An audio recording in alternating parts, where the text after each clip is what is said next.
Itong si Regan, nakalimutan yatang hindi lang ito ang sahig dito sa ospital na to. Oo nga. Kanina pa map ng map dito. Kanina pa mga 10 hours.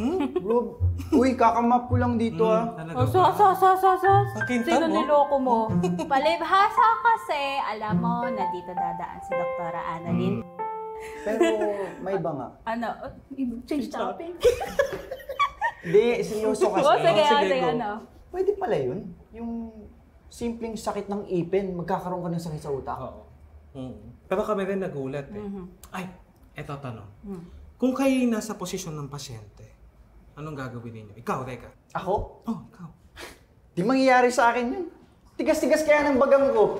Joke yun. Tatawa na ba kami? Ay, yung sino ka na hinintay mo? Dok, eto tanong. Kung ikaw yung nasa posisyon ni Poging pasyente, anong gagawin mo? Oh, eto ang tanong. Magpapa-opera ka, pero may chance na mawala yung memory mo sa tatay mo? Or, hindi ka nalang magpapa-opera, pero may chance din na mamatay ka? Oo, magpapa-opera ako.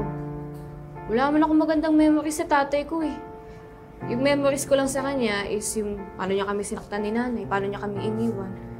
So, okay lang sa akin magpa-opera eh. Wala man akong memory sa kanya eh. Ang lalim naman ng hugot mo, Annalyn. Ang sakit. O, edi sige, dagdagan natin ha.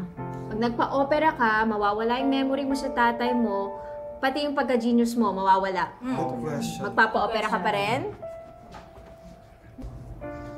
Oo, papa-opera pa rin ako. Totoo ba? Okay lang sa'yo mawala yung pagka-genius mo. Oo. Para wala na ako hinanakit sa tatay ko. Para at least one day kung mamimit ko man siya, wala akong galit sa kanya. Siguro ang sarap sa feeling na wala akong hinanakit sa tatay ko pag nagkita kami. Alam niyo, pagpapalit ko yun sa kahit anong katalinuhan. Ibalik ulit. Ibigay ang kawawan na. Sabi na sa Miss Apex 2022 yata, sir. Sir.